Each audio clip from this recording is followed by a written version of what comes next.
आज हम लेने वाले हैं भाई डीएमजी का टूर पूरा का पूरा, जो कि है डीमिलिटराइज जोन। सबसे पहले तो भाई ये जो मैं डीएमजी करे जा रहा हूँ, ये है क्या चीज़, मतलब 3 दिन से लगा हुआ हूँ डीएमजी बोलने में, तो है क्या एक्चुअल में। तो देखो, साउथ कोरिया और जो नॉर्थ कोरिया है ना, उसका जो बीच में लाइन डिवाइड करती है, यानी कि बॉर्डर लाइन है, उस बॉर्डर लाइन से 2 किलोमीटर इधर, उस बॉर्डर लाइन से 2 किलोमीटर उधर, यानी कि 4 किलोमीटर चौड़ी पट्टी, जिसकी लेंथ है अराउंड 241 किलोमीटर की। तो 241 किलोमीटर बाय 4 किलोमीटर की एक ऐसी लाइन जहां पर भाई दोनों ही देश की आर्मी नहीं जा सकती। अब आप सोचोगे अनमोल भाई ये क्या बात हो गई, जिस कंट्री का बॉर्डर उस कंट्री की आर्मी नहीं जा सकती वहां पे, ये क्या बात हुई।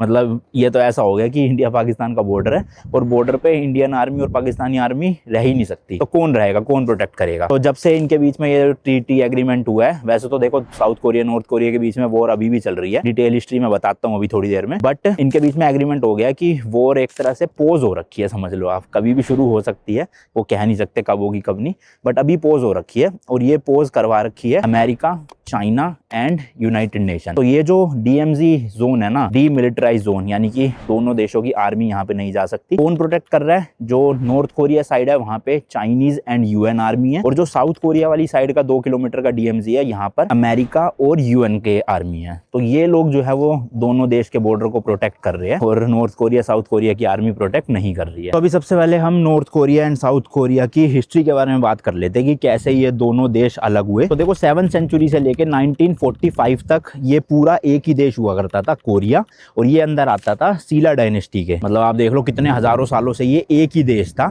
लेकिन 1945 के बाद ये 2 अलग देश में बदल गया। तो उस टाइम पे ना China, Japan and Soviet union यानी कि रशिया अपनी पावर्स को और अपनी लैंड को बढ़ाने के लिए ना कोरिया को अपने अंडर लेना चाहता था। मतलब ये तीनों देश ही लगे हुए थे कि किसी तरह कोरिया उनके पास आ जाए। और ये बात जैसी भाई कोरिया के लीडर्स को पता चली ना, तो उन्होंने 1882 में यूएसए के साथ ना ट्रीटी साइन कर ली अपने आप को बचाने के लिए। और उस टाइम पे ना भाई जापानीज ने तगड़ा ही आतंक मचा रखा था पूरे एशिया में। मतलब आज जो आप जापानीज लोग देखते हो वो तो बहुत शरीफ है, उस टाइम के इतने शरीफ थे नहीं। तो हुआ क्या, 1904 से 1905 के बीच में जापान ने रशिया एंड चाइना को हरा के 1910 में कोरिया पे कब्जा कर लिया। देन जापानियों का आतंक भाई बड़े सालों तक चलता रहा, और उसके बाद 1945 में कोरिया की किस्मत चमकी, क्योंकि मैंने आपको हिरोशिमा वाली वीडियो में ही फुल स्टोरी बताई थी। यूएसए ने जापान की 2 सिटीज हिरोशिमा एंड नागासाकी पे एटॉमिक बॉम्ब गिरा दिया था, जिससे कि भाई जापान ने प्रॉपर हर तरीके से सरेंडर कर दिया, एंड कोरिया भी उस टाइम पे जापानीज लोगों के कब्जे से आज़ाद हो गया। तो उसके बाद यहाँ के लोगों को लगा कि चलो अब तो सब कुछ सॉर्टेड हो गया।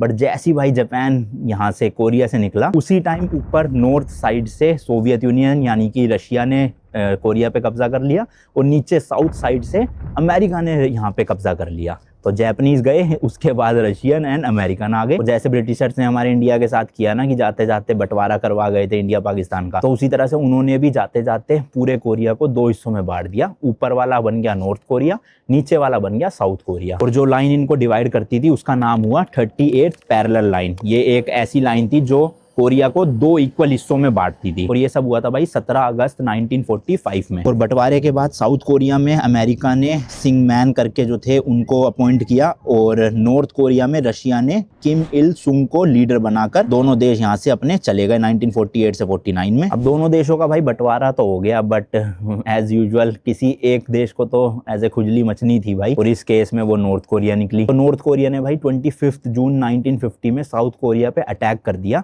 और इस वॉर का नाम हुआ कोरियन वॉर, जो आप सबने शायद सुना होगा कभी ना कभी। और उस टाइम पे ना भाई नॉर्थ कोरियन सोल्जर्स ने साउथ कोरिया में 2 दिन के अंदर अंदर सियोल को कब्जे में ले लिया था, और अगले 2 महीने में बुसान तक पहुंच गए थे कब्जा करने के लिए। सोचो भाई, बुसान मतलब बिल्कुल साउथ साइड है कोरिया का, साउथ कोरिया का, तो बिल्कुल एंड तक पहुंच चुकी थी नॉर्थ कोरियन आर्मी उस टाइम पे। देन भाई एक बार फिर से अमेरिका ने जो है वो साउथ कोरिया की मदद करी और अपने सोल्जर्स को यहाँ पर भेजा, और American soldiers and south Korean army ने मिलके नॉर्थ कोरियन सोल्जर्स को अपने देश से, मतलब यहाँ से भगाया।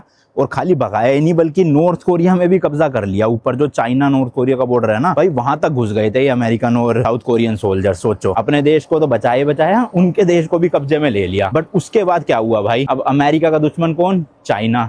तो भाई चाइना बीच में पड़ गया। चाइना आ गए, वहां से अपनी सोल्जर भेज दिए नॉर्थ कोरिया के साथ, उन्होंने वापस से भाई पूरे साउथ कोरिया पे अटैक करके सोल तक पे कब्जा कर लिया।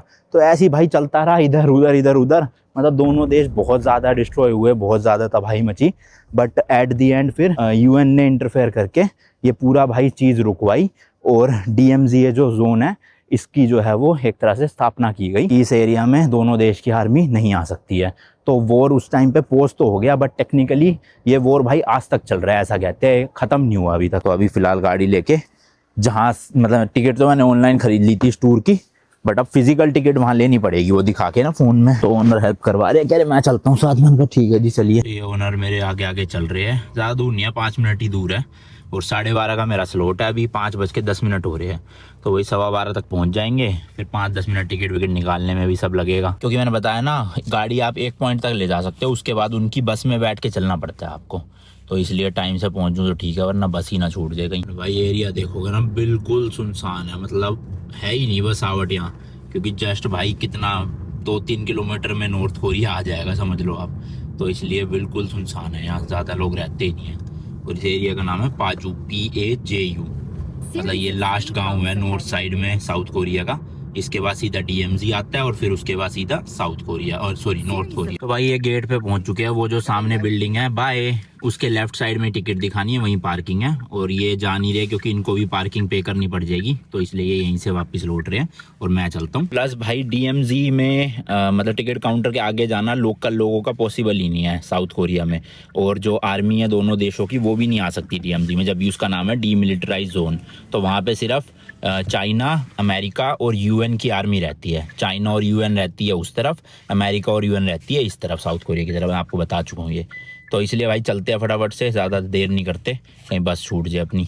पार्किंग में लगा के पार्किंग पे करता हूँ और फिजिकल टिकट लेता हूँ। तो ये पिंक लाइन फॉलो करनी है इन्होंने कहा है। तो देखो ये मशीन लगी हुई है, 2000 वॉन यहीं पे करे और फाटक खुल गया। चलो एडवांस है मतलब यहाँ सिस्टम ना, पहले ही पे करने पड़ते हैं। चलो जी चलो, गाड़ी खड़ी कर दी है, पानी की बोतल ले लेते हैं क्योंकि 3 घंटे का टूर है। तो यहाँ पे भाई हमें अभी जो है वो पासपोर्ट भी दिखाना पड़ेगा, क्योंकि मैंने बताया ना एज अ फॉरेनर ही आप जा सकते हो DMZ के टूर पे, जो साउथ कोरिया के लोकल लोग हैं वो नहीं कर सकते ये टूर। तो इसलिए पासपोर्ट लेकर आना, फिजिकल मतलब रियल पासपोर्ट, कॉपी नहीं चलेगी उसकी। पार्किंग तो भाई काफ़ी बड़ी है, देखो उधर भी ऑलमोस्ट मतलब मेरे को लग रहा है पूरे कंपाउंड में 1000 गाड़ियाँ तो बहुत आराम से आ जाएगी, वो एंड तक है। और ये देखो प्रॉपर हैंडीकैप लोगों के लिए भी बना रखी है अलग से पार्किंग स्लॉट, तो मतलब सब सुविधाओं का यहाँ पे इस्तेमाल किया गया अच्छे से। एंड ये जो लेफ्ट में आप बसें देख रहे हो भाई, मेरे ख्याल यही बसें हमें लेकर जाएंगी आगे टूर पे, क्योंकि इस पॉइंट के बाद अपना प्राइवेट व्हीकल ले जाना अलाउड नहीं है, आपको यहीं की बस में जाना पड़ेगा पूरा। तो वो देखो भाई सामने टिकट का काउंटर है, बट उन्होंने कहा था इस बिल्डिंग में नहीं, इस बिल्डिंग के लेफ्ट साइड में दिखानी है। चलो पूछता हूँ, वैसे लिखा तो टिकट यहीं पे, होना तो यहीं चाहिए। उधर देखो रेस्टोरेंट लाउंज वगैरह भी बना हुआ है, खाने पीने का तो है, प्रॉपर जुगाड़ है, वॉशरूम वगैरह भी होंगे यहाँ पे। अच्छा ये बिल्डिंग ना गंडोला राइड के लिए है शायद से, जो नॉर्मल टिकट है वो शायद इस तरफ ही है, वो बता रहे थे ना। तो ये बना हुआ है भाई, और इधर है टिकट बूथ, पर यहाँ तो बंद कर रखा सारा, खिड़कियाँ अंदर ही होगा फिर इसका मतलब। चलो पासपोर्ट मैंने कर लिया रेडी, टिकट दिखाते हैं फ़ोन में और फिजिकल टिकट लेके टूर शुरू करेंगे। लो भाई टिकट अपने को मिल गई है, और बस का सीट नंबर मिला है 44। आई होप विंडो सीट हो, लेट्स सी। बाकी ये जो आगे आगे बस खड़ी है ये वाली, उन्होंने कहा इसी में बैठना है, क्योंकि अब अगली बस यही चलेगी। 12:30 का स्लॉट है ना, और 12:20 ऑलरेडी हो चुके हैं। चलो जी बैठते हैं बस में, अपनी जगह लेते हैं। अभी मेरे ख्याल सब लोग तो नहीं आए, और यहाँ वैसे भी सीट फिक्स्ड है, तो ऐसा कुछ धक्का मुक्की वाला सीन होगा नहीं है ना। तो लेट्स गो भाई, बैठते हैं बस में। लास्ट में ही दी है इन्होंने, मतलब मैंने बताया ना कल मैंने बुकिंग करी तो 2 ही स्लॉट बचे थे बस, तो बिल्कुल लास्ट की सीट मिली है। ये 44 विंडो वाली है। चलो ये अच्छा है। अभी आया तो कोई भी नहीं है, खाली पड़ी है बस पूरी। और ये अपने को टिकट पड़ी थी 9200 वॉन की। अब आप इसको 16 या 17 से डिवाइड कर लेना, तो इंडियन करेंसी में आ जाएगा आपका लगभग 700-800 रुपये के आसपास। भाई एक दिक्कत है हमारे वाले इस टूर में, इंग्लिश गाइड अवेलेबल नहीं है। ये देखो there is no English guide. तो अब वही है, मैंने जितनी रिसर्च करी है बस उस हिसाब से मैं आपको बता पाऊँगा। यहाँ पे वैसे कोई नहीं है, और बस चलने का टाइम 12:20 लिखा है, तो चलने वाली है। लोग भी देखो आ गए हैं, बस स्टार्ट हो चुकी है। और इसमें ना 2 टूर होते हैं, एक होता है मोनोरेल के साथ, एक होता है ऑन फुट। मतलब जो इसकी 3rd टनल है ना, अभी मैं बताऊंगा क्या चीज़ है वो, उसमें या तो आप मोनोरेल के थ्रू जा सकते हो शायद, या फिर फुट पे। तो मैंने फुट वाला लिया क्योंकि मोनोरेल ऑनलाइन अवेलेबल नहीं था। और आइटनरी ये है भाई, सबसे पहले ले जाएंगे इमजीनेक पार्क, फिर ले जाएंगे द 3rd टनल, फिर ले जाएंगे डोरा ऑब्जर्वेटरी, फिर ले जाएंगे यूनिफिकेशन विलेज, लोकल मार्केट, और वापस इमजिनान पार्क पे छोड़ देंगे। और भाई टनल के अंदर कोई भी फ़ोटो वीडियो लेना अलाउड नहीं है, तो वहाँ तो मैं आपको दिखा नहीं पाऊँगा, बट जितने भी ओपन एरियाज़ है वहाँ दिखाऊंगा ज़रूर। तो भाई अभी पहले स्पॉट पे ले आया है हमें, और चलती बस में ना फ़ोटो वीडियो लेना अलाउड नहीं था, उन्होंने मना किया था मतलब वो कागज़ में। और ये बस है अपनी। एंड भाई यहाँ पे देखो किया और ह्युंडई बसें बनाती है। ये देखो किया की बस, उधर वो ह्युंडई की बस है रेड वाली। बड़ी कंपनीज है यहाँ की ना। तो अभी यहाँ भाई इस जगह पे ले आए हैं बस, ये खड़ी 1606, याद रखूँगा नंबर। अब मुझे पता ही नहीं भाई कितने मिनट में वापस आना है, क्या करना है, क्योंकि ये गाइड जो है वो कोरियन गाइड है, अपनी लैंग्वेज में बोल रहे हैं। अब इनसे पूछता हूँ, या तो इंग्लिश आती होगी, इन्हें देखते हैं। इधर देखो वॉशरूम वगैरह बने हुए ये रहे सामने। और यहाँ पे देखो इस तरह से ये एक थर्ड टनल का मोन्यूमेंट टाइप का बना हुआ है। और वहाँ पे है पीछे मोनोरेल, और इधर है वॉकिंग वाला टूर। तो मेरे ख्याल से हम तो वॉकिंग टूर में जाएंगे। तो 1950s तक, जैसे कि मैंने आपको बताया, डीएमजी जोन की जो है वो स्थापना कर दी गई थी कि वहाँ पे ना ही इनकी आर्मी जा सकती है, ना ही नॉर्थ कोरियन की आर्मी आ सकती है। बट उसके बाद क्या हुआ भाई, नॉर्थ कोरिया ने फिर से उंगली करी और 1970s में पता चला कि नॉर्थ कोरिया नीचे भाई टनल खोद रहा था यहाँ पे घुसने के लिए। एंड वो भी भाई 1-2 टनल नहीं, पूरी 4 टनल खोदी थी उन्होंने, जिसमें से जो थर्ड टनल थी ना वो सबसे ज़्यादा खतरनाक मानी जाती है, क्योंकि नॉर्थ कोरिया अगर सक्सेसफुल हो जाता ना तो वहाँ के 10,000 सोल्जर्स 1 घंटे के अंदर अंदर साउथ कोरिया पहुँच सकते थे उस टनल की मदद से। सोचो भाई, ये टनल लेंथ में भाई 1635 मीटर की थी, यानी लगभग 1.5 किलोमीटर से भी ज़्यादा की। और गहराई की बात करें ज़मीन के अंदर 73 मीटर डीप थी। अराउंड 20 से 25 फ्लोर की एक बिल्डिंग जितनी टनल इन्होंने ज़मीन के अंदर खोद दी थी, बताओ। यहाँ देखो लिखा भी हुआ है डीएमजी, और ऊपर भाई ये देखो। तो इस तरह से यहाँ पे फोटो वोटो खिंचवा रहे हैं। अभी सबसे पहले थर्ड टनल का टूर होने वाला है। एंड भाई ये जैसे कि मैंने बताया, टनल की जो डायमेंशंस है वो काफ़ी ज़्यादा गहरी है और अंधेरा है काफ़ी ज़्यादा अंदर, ब्रीदिंग की भी प्रॉब्लम होती है। तो जिसको भी ये सब प्रॉब्लम है, कोई प्रेग्नेंट है या हार्ट की कोई डिजीज़ है या फिर वैसे क्लोस्ट्रोफोबिक फील होता है, तो उनके लिए एडवाइजरी यही है कि वो टनल में ना जाए नीचे। और अंदर फ़ोटो वीडियो लेना अलाउड नहीं है। तो मैं होके आता हूँ फटाफट से और आपको बताता हूँ कि क्या सीन है। तो इधर से तो हम मोनोरेल का सीन, और वो सामने जो है उधर की तरफ है भाई वॉकवे। मेरी टिकट में वॉकवे वाला है, क्योंकि मुझे पैदल पैदल ही जाना पड़ेगा। भाई कुछ समझ नहीं आ रहा कितनी देर में वापस आना है, बस कितने बजे चलेगी, थोड़ा सा कंफ्यूजिंग है इंग्लिश गाइड ना होने की वजह से। अब क्या कर सकते हैं भाई, जो है वैसे ही करना पड़ेगा। मैं सोच रहा हूँ भाई ट्रांसलेट करके ना बस वाले और ड्राइवर से ही पूछ लेता हूँ, खामोखा बस छूटे। अब ये तो जा रही है, कहाँ जा रही है भाई?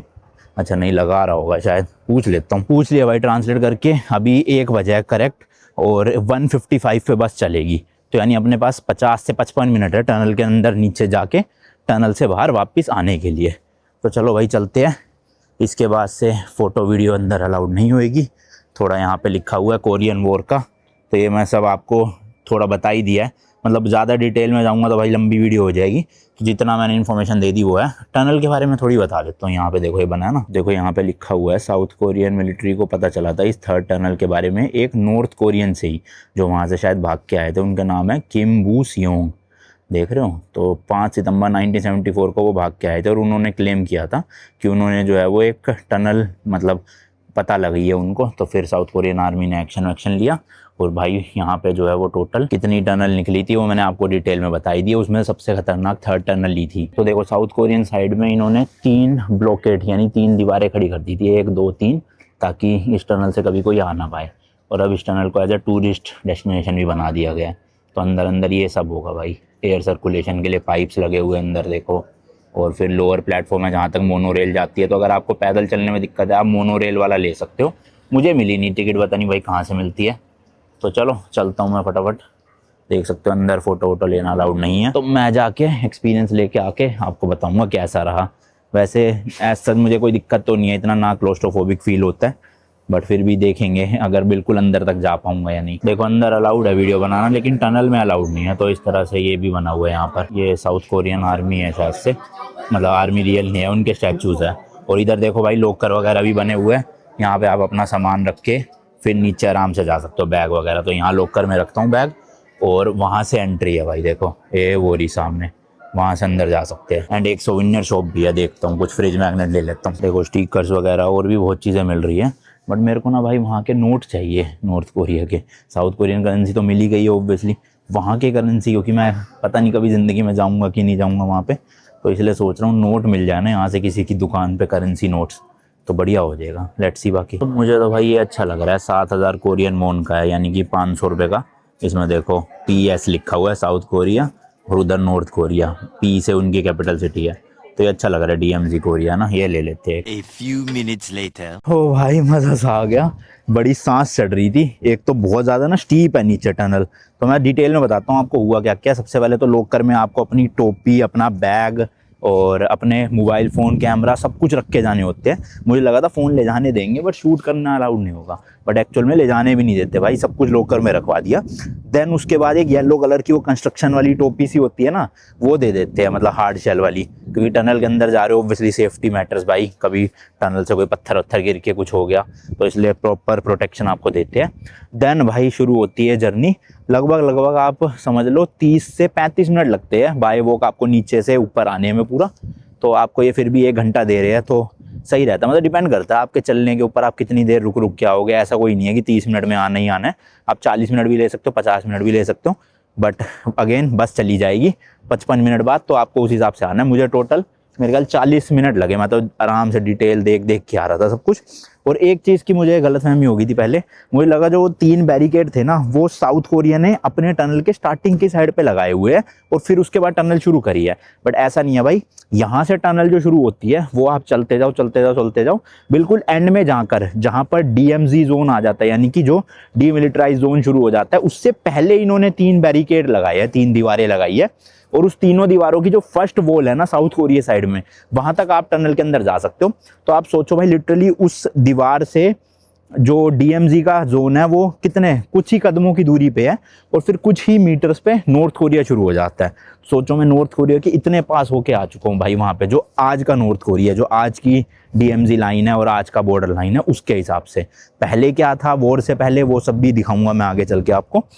तो ओवरऑल भाई बहुत अच्छा एक्सपीरियंस था, बट मैंने नोटिस किया ज़्यादातर लोग नीचे नहीं जा रहे थे, सब लोग ऊपर ही वेट कर रहे थे, जो थोड़े साहसी थे या जवान लोग थे। नहीं ऐसी बात नहीं है, जवान थे, कई बूढ़े लोग भी नीचे जा रहे थे, बट थोड़ा चैलेंजिंग है भाई, क्योंकि इतना डीप जा रहे हो, ऑक्सीजन की कमी है, सांस लेने में प्रॉब्लम होती है, नीचे उतरोगे फिर चढ़ोगे, तो मोनोरेल ले लोगे ज़्यादा बेटर है, बट वॉकिंग में भी मैनेज कर लोगे अगर आप एक नॉर्मल हेल्दी आदमी हो। मैं भी मतलब कुछ ऐसा खास हेल्दी नहीं हूँ भाई, मेरा भी पेट निकला पड़ा है, बट जा सकते हो, ऐसा जितनी बड़ी दिक्कत नहीं आएगी आपको। यहाँ देखो लिखा है DMZ peace to 10 million visitors. भाई साहब बहुत लोग आते हैं, मतलब कोई साउथ कोरिया आ रहा है तो भाई ऑब्वियसली DMZ तो ज़रूर आएगा। एक तो काफ़ी इंटरेस्टिंग चीज़ भी है यहाँ पे ये सब देखना, और साउथ कोरिया के लिए काफ़ी इंपॉर्टेंट जगह भी है ये, क्योंकि बार बार यहीं से घुसपैठ हो के इनके ऊपर अटैक किया गया था, और अब वो सारे अटैक रोक के सक्सेसफुली यहाँ पे पीस हो रखी है फिलहाल में। और इसके अलावा भाई बीच में एक टोल गेट भी आया था। जी हाँ भाई, पहले जो है वो south Korea north Korea by road connected था, तो ऑब्वियसली टोल गेट भी था, बॉर्डर चेक पॉइंट जिसे कहते हैं गाड़ियों के लिए, तो वहाँ से आप बाय रोड एंटर कर सकते थे South Korea to North Korea, but अब वो भी जो है बंद कर रखा है। तो मैंने तो फ़ोटो वीडियो ली नहीं उसकी, पर ऑनलाइन मिल गई होगी तो मैंने दिखा दी होगी आपको, क्योंकि चलती बस में अलाउड नहीं था, और किसी मतलब ऐसे बॉर्डर एरिया पे मतलब ज़बरदस्ती फ़ोटो वीडियो लेना मेरे को ठीक लगता नहीं है, चाहे वो अपना इंडिया का ही बॉर्डर हो किसी कंट्री के साथ या किसी दूसरे देश का हो। यहाँ थोड़ा भाई बैठने का बना रखा है, और बेंचेस से भी लिख रखा है इन्होंने, पहला अक्षर D, फिर M और Z, तो DMZ या Z जो भी आप कहो। एंड इधर देखो एक भाई टैंक भी रखा हुआ इतना बड़ा सा, यहाँ लिखा नहीं हुआ कुछ भी इंग्लिश में ना, अच्छा नहीं लिखा है ये है भाई M48A3, डायमेंशन वगैरह लिखी है, बाकी ईयर 1961 से 2001, पता नहीं। 750 HP का इंजन लगा हुआ है भाई इसमें, क्रेजी। टॉप स्पीड है इसकी 48 किलोमीटर पर आवर, शायद से यही लिखा हो, पता नहीं बाकी, बट भाई क्रेजी सा लग रहा है बड़ा टैंक। आके देखो कवर कर रखा है इसका वो ना, और इस तरह से भाई कितने पहिए हैं, तो ये पहिए चेन को चलाते हैं, और फिर ये टैंक जो है वो किसी भी तरह के टेरेन से निकल सकता है, फंसता नहीं है, मतलब मिट्टी में या फिर बर्फ़ में। तो काफ़ी जंग वंग खा चुकी है अब तो ये चीज़ें, अच्छे से मेंटेन नहीं किया हुआ, बट रखा है, आप यहाँ पे आके फ़ोटो वोटो खिंचवा सकते हो।